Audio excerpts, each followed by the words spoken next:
नमस्कार दोस्तों, गुरु ज्ञान टीवी चैनल में आपका स्वागत है। दोस्तों 23 सितंबर 2024 सोमवार को पड़ रही है श्राद्ध पक्ष महीने की षष्ठी तिथि, जो बहुत ही खास है। और दोस्तों यह वह षष्ठी तिथि है जो कि पितृपक्ष महीने में सोमवार को पड़ रही है, तो इस दिन का महत्व और भी अधिक बढ़ जाता है। और दोस्तों इसी दिन किया जाने वाला पंडित जी द्वारा बताया गया एक लाल फूल और एक सफेद फूल और एक लोटा जल का जो व्यक्ति इस वीडियो को सब्सक्राइब लाइक करेगा, भगवान शिव जी उसके जीवन में कभी दुख दर्द मत आने देना उपाय आप लोगों को जरूर करना चाहिए, क्योंकि दोस्तों यह एक ऐसा उपाय है जो कि हर दिन नहीं किया जाता। पितृपक्ष महीने में जो षष्ठी तिथि आती है उसी दिन किया जाता है। अगर आप लोगों ने इस उपाय को नहीं किया है या किसी कारण वश नहीं कर पाए हो तो इस सोमवार के दिन इस उपाय से मत चूकना। दोस्तों देखिए, यह दिन इतना खास होता है,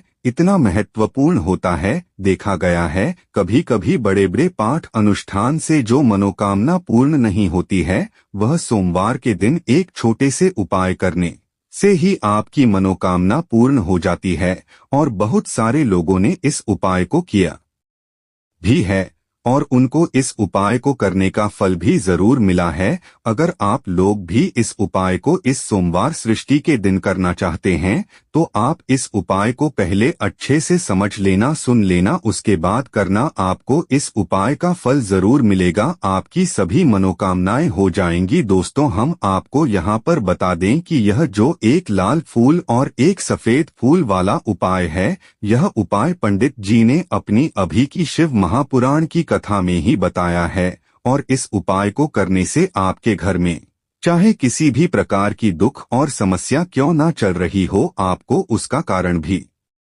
नहीं पता है कि दोस्तों यह समस्या किस कारण से चल रही है। उसका कुछ भी कारण हो सकता है, जैसे पितृ दोष हो सकता है, काल सर्प दोष हो सकता है, या किसी भी तरह दोष भी हो सकता है, और भी बहुत तरह के दोष होते हैं भी हो सकता है। पर आपको इस उपाय को करने के लिए अपने दोष को पता लगाने की भी जरूरत नहीं है। आपके घर में किस कारण से इतनी दुख और परेशानी आ रही है, वह भी आपको पता लगाने की जरूरत नहीं है। बस सोमवार की षष्ठी के दिन इस उपाय को कर लेना, क्योंकि इसी एकमात्र उपाय को करने से आपके पूरे घर परिवार में सुख और शांति हो जाएगी। आपके घर में अच्छे अच्छे काम होने लगेंगे, आपकी भी मनोकामना होगी वह भी धीरे धीरे करके पूर्ण होना शुरू हो जाएंगी। अब हम समझते हैं इस एक लाल फूल और एक सफेद फूल वाले उपाय को आपको करना कैसे है, किसको करना है, किस समय करना है और कैसे करना है। देखो उपाय बिल्कुल आसान है, बस समझने वाली बात है, ध्यान से समझिए, उसके बाद ही आप लोग जो है इस उपाय को जरूर कीजिएगा। सबसे पहली चीज हम लोग यह समझते हैं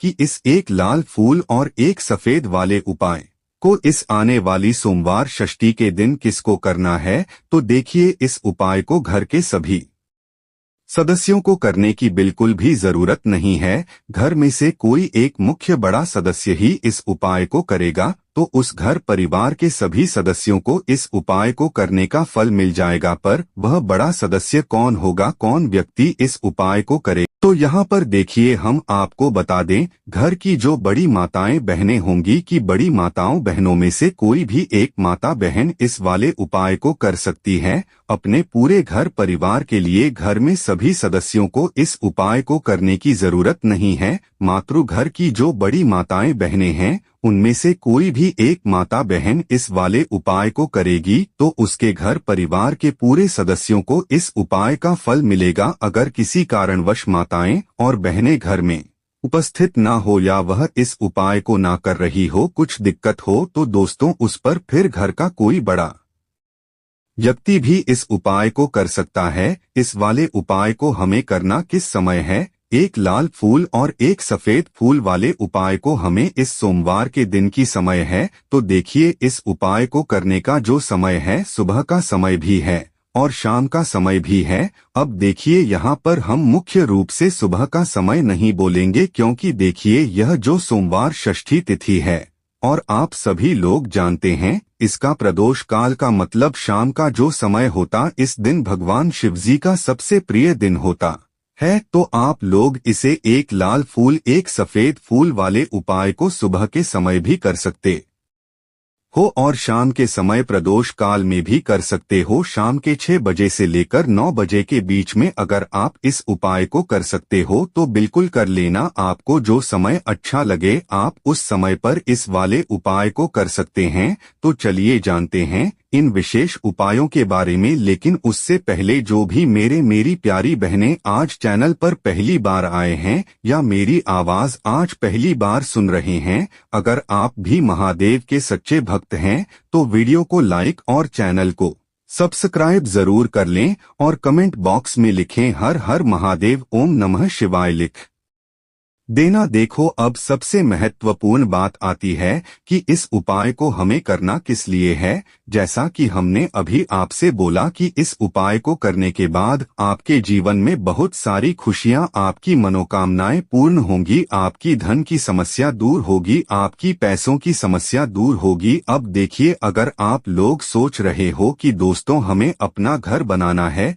पर घर बनाने के लिए पैसा नहीं है, हमें गाड़ी लेना है पर गाड़ी लेने के लिए पैसा नहीं है, हमें जमीन लेना है पर जमीन लेने के लिए पैसों की कमी पड़ रही है। अगर ऐसी ही दिक्कत परेशानियां किसी भी तरह कि धन से जुड़ी हुई समस्या या पैसों से जुड़ी हुई समस्या आपके जीवन में चल रही है तो यह उपाय निश्चित ही आपके जीवन में बहुत सारे फल लाकर दे सकता है। इसीलिए अगर आपके घर में बहुत ज्यादा दिक्कत समस्या परेशानी चल रही है, धन से जुड़ी हुई पैसों से जुड़ी हुई धन की बहुत ज्यादा कमी आ रही है, पैसों की बिल्कुल आवक नहीं हो रही है, तो दोस्तों आप लोगों को इस वाले उपाय को जरूर करना चाहिए। घर में से किसी एक भी बड़े व्यक्ति को अब इस उपाय में करना है। उपाय की सामग्री हम लोग सबसे पहले जानते हैं कि इस उपाय में किस किस चीज की आवश्यकता पड़ेगी। तो देखिए, उपाय का नाम तो एक लाल फूल और एक सफेद फूल वाला उपाय है,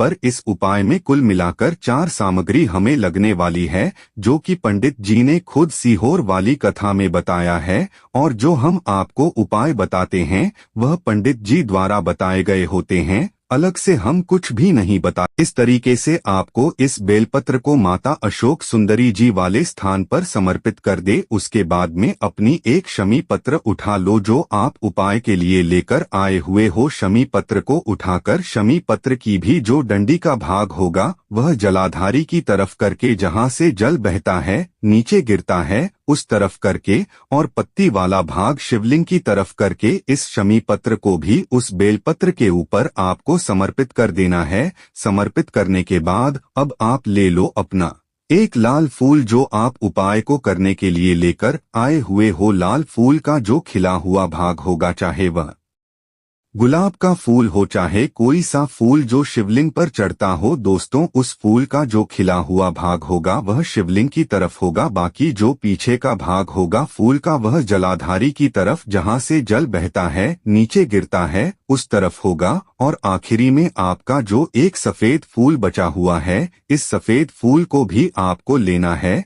और सफेद फूल का जो खिला हुआ भाग होगा वह शिवलिंग तरफ होगा, जहां पर शिवलिंग रखा हुआ है उस तरफ होगा। और डंडी का भाग जलाधारी के पीछे की तरफ हो जाएगा, मतलब जो जहां से जल बहता है और नीचे गिरता है। जब आप लोग एक बेलपत्र, एक शमी पत्र और एक लाल फूल एक सफेद फूल चढ़ा रहे हो तो उस समय आप लोगों को भगवान का नाम लेते हुए ही जो है इस उपाय को करना है, और भगवान शिव जी और नारायण जी का स्मरण करते हुए ही इस उपाय को आपको करना। तो जब भी आप एक बेलपत्र, एक शमी पत्र, एक लाल फूल और जो कमी हो रही है, जो भी दुख और समस्या परेशानी चल रही हो, आपको अपनी वह दुख और परेशानी जो है भगवान शिव जी से उपाय को पूरा करने के बाद वहीं पर पास में बैठकर बोल देना है, हाथ जोड़ के आंखें बंद करके अपनी परेशानी और ओम नमः शिवाय का जप कर लेना। इतना पैसा बरसेगा कि संभाल